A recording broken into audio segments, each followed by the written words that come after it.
All right, everyone, thanks for joining us. We'll start with an opening statement from head coach Cristobal and go into questions. All right, good afternoon. Thank you for being here. Again, after watching tapes, a lot of what we talked about after the game in terms of assessing, the performance, a lot of stuff showed up in a positive manner in terms of competing, in terms of playing well at the line of scrimmage and handling the environment. And then the stuff that didn't show up very well was miscues on special teams in the red zone, some penalties, and obviously a costly turnover. That being said, addressed it in practice today and started taking our preparation towards our opponent this week in Middle Tennessee, a team that's obviously done really well offensively and been very disruptive defensively. So that being said, questions, please. Mario, DJ Skates left the game with an injury. I didn't get a chance to see if he came back in or not, but what's his status going to be? He didn't come back in the game, but he was capable at the very end to do so. He sprained his ankle a little bit. He was already practicing today and looked good. You talked about the play at the line of scrimmage, and obviously it's something you really have stressed since the day you got hired. How important was a game like that on Saturday to kind of give you a benchmark of where you guys are at? Yeah. Well, it shows progress. We think they're a really good offensive line. They're a really good defensive line. We wanted to establish a run and protect the quarterback. Our quarterback got hit 5 times, but didn't get sacked. We sacked their quarterback 3 times. We hit him 12 times. So there's progress there. We also had some penalties that hurt us down in the red zone that put us behind the 6 for a little bit. But, again, there's progress. It's not where we want to be. But in terms of matching intensity and matching physicality, there's definitely progress. You mentioned the penalties, but what were the other takeaways from the red zone, why touchdowns weren't had? Lack of execution, and we have to continue to design things and coach things better. I don't think you point a finger at anybody. That's not our program. It's not what we do. You own it completely as an organization. And so collectively, we have to come up with a better way to score points. Yeah, we hurt ourselves with penalties. There might have been a miscue here and there, but all in all, just got to take it entirely as an offense and get better. There were obviously drops in the game, and from that and beyond, receivers and having to fill the void for X being out.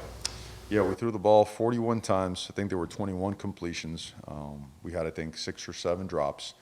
It wasn't all the wide receivers. But it's something that we've been working on. It's not like it goes by the wayside. It's not like you correct it by saying catch the ball. There's been a lot of work, a lot of time invested in it. We're not getting all the results that we want yet. There has been some progress in some areas. Not having Xavier Restrepo is obviously very, he's a very productive player, and in more ways than one, he's excellent for culture as well. And he drives that room, and in his absence, we have to find a way to elevate the entire room, our level of play, our culture, our intensity, and our level of performance. So that's on all of us as an organization. How do you feel Tyler is settling into this new offense through only 3 games now? I think he's done pretty well. I do. And I think we have to continue to improve the supporting cast. I think we're starting to protect well. Game 2, we didn't protect very well. Game 1 was very productive. Game 2 had its moments. Game 3 had its moments. We got to do a better job overall as coaches and as players to make sure that we give the quarterback the best chance to be successful. All right, John Campbell graded out, I think, almost a 90 grade in pass blocking. How have you seen him come along since he's kind of gotten a chance to prove himself in the starting rotation? Hard worker, physical, tough. It means a lot to him and invests a lot of time. He's all about technique and fundamentals, and you could coach him really, really hard, which is important. And how we're trying to progress the line of scrimmage. Takes a lot of pride in his work. It's an honor to have that guy here. He's really proved himself to be a very valuable member of this football program. Coach, Jacoby George had those 2 catches in his first game back. How has he looked, coming off that suspension, and how do you see him progressing this season? Well, certainly he helped us in the game some, but has a lot of stuff to improve upon as well. And he is a guy that we're going to continue to push and progress and demand more of. And we're going to demand more of the entire wide receiver room, but we're going to help coach them and elevate them. I don't think you just sit back and say, hey, you guys got to do better. That's not it. It's our job, everyone in this organization, to help elevate that group, to make sure that the type of performance that we want to demand of that group is accompanied by encouragement, is accompanied by technique and fundamental work and practice reps that lead to a better result. So obviously we're counting on everybody in that room to get better. Mario, Brashard Smith, can you comment on him a little? I know he had a tough time for the last offensive play. How is the mental part now and getting over all that? Well, it's real simple. You better get over it. I mean, if you're affected by all the outside noise, you're going to have a tough time in this profession, right? This profession is very thankless and could be rough if you let the outside noise get to you. He's young, and I think he wants to do well. And like I mentioned earlier, I'm not mad at him. I'm disappointed for him. I know he's disappointed in terms of that. He is improving tremendously, and the only disappointment would be if a guy like that doesn't go out and spend every waking moment in the film room and every waking moment catching extra footballs, because that's always made players at Miami a lot better, right? Guys that invest time and do their work. He's a good person. He's a talented player. He's growing. He is young. We put a lot on him in the absence of Restrepo, and he's handled some of it really well, and the rest we got to help him get better at. Mario, the blocked field goal, was low trajectory on the kick, just a good play by the defensive player. What did you kind of see there? I'd say both. They got penetration, they got some knockback, and the kick was low. So it was a low trajectory. They're about 1.5 yards deep. Typically we get a little bit better lift, but typically we also get better, stand up at the line of scrimmage as well. So a combination of both, and obviously a very big play in the game. We were 3 for 5 on field goals for the day. How do you feel your team handled that environment, not playing games like that in a long time? How do you feel they handled that environment? They handle it well. I don't think the noise. Let me be set the. I think they're an awesome environment. I think Texas A&M does a great job on game day. Their fans are behind it 100%. They do a really, really good job. But I don't think it played a factor in the game. We did jump off sides one time. Whether that be due to noise or not, I don't know. Hard to tell because we didn't have any other ones like that.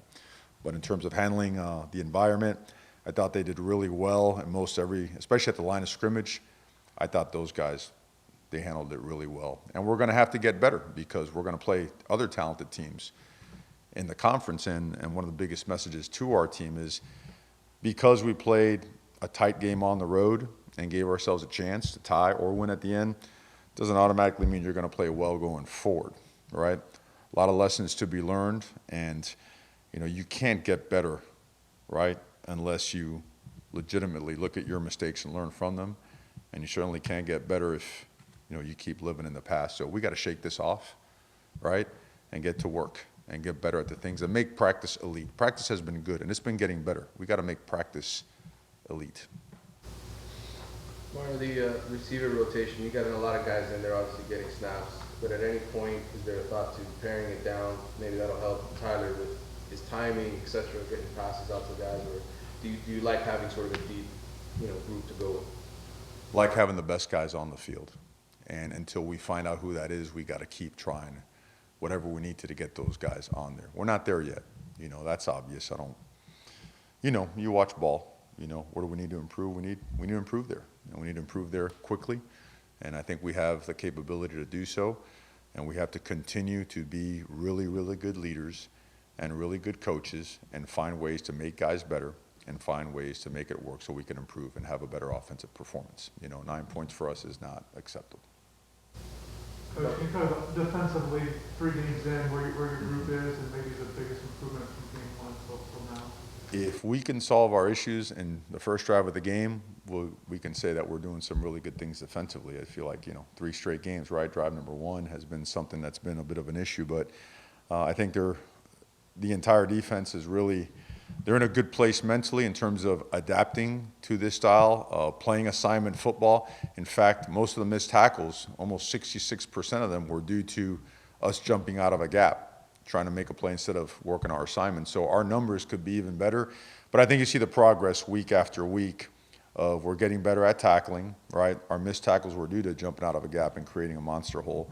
Our line of scrimmage play, the defensive line is certainly improving. They're disrupting the quarterback. They're pressing the pocket. The linebackers are starting to get better. We're playing a lot of guys at linebacker as well. And probably the biggest jump this last week was the secondary, where we played much tighter in coverage. And guys did a really good job in playing man, and for the most part, having success playing man coverage. So all in all, just progress, steady progress, and a lot of potential. There's still a lot of room to grow. Coach, Will Mallory had his most productive game against A&M. Has it been an emphasis to get more involved in the offense? It always has been. You know, sometimes the ball doesn't get spit out that way. I think if you watch this from spring through fall and all the scrimmages, the tight ends were touching the ball as much or more than anybody else. It didn't go that way the first 2 games. That wasn't by design. You know, the ball just happened to be spit out and wherever they gave us an access throw or where coverage, you know, dictated where the ball should go. So, but he's a great player, and certainly when he touches the ball, we're a lot better of a football team, and we have to keep identifying our best playmakers, developing better playmakers, and get the ball in their hands. You know, it's that simple, and so that's what the emphasis of the week is on. And then I was just wondering if you had an update on how the recovery process of Don Cheney Jr. has been coming along. It's been coming along well. I think, man, I hate to give you an exact date. I think he's still probably 6, 7, 8 weeks away. Okay, he will be back at some point this season. I'd go conservative 8 and pushing the envelope a little bit 6. Middle Tennessee State, their defense creates a lot of sacks, tackles for loss. What do they do well that makes them effective in that regard? They're a disruptive movement, right? Some of the stuff that affected us in week 2, they move around a bunch. I think they're tops in the country in either negative plays or sacks, maybe both. Either way, they're top 5 in those categories. They have explosive players, very twitchy players up front. They run a really good scheme. You know, they do a good job disguising their coverages. They do a good job disguising their pressures, and when they bring it, they know where to go. And they're an experienced group with some good football players, and they score a lot of points too. So they feed off of each other. It's a team that plays well together. Anything else for Coach Cristobal? All right. Okay. Thanks, guys. Appreciate you.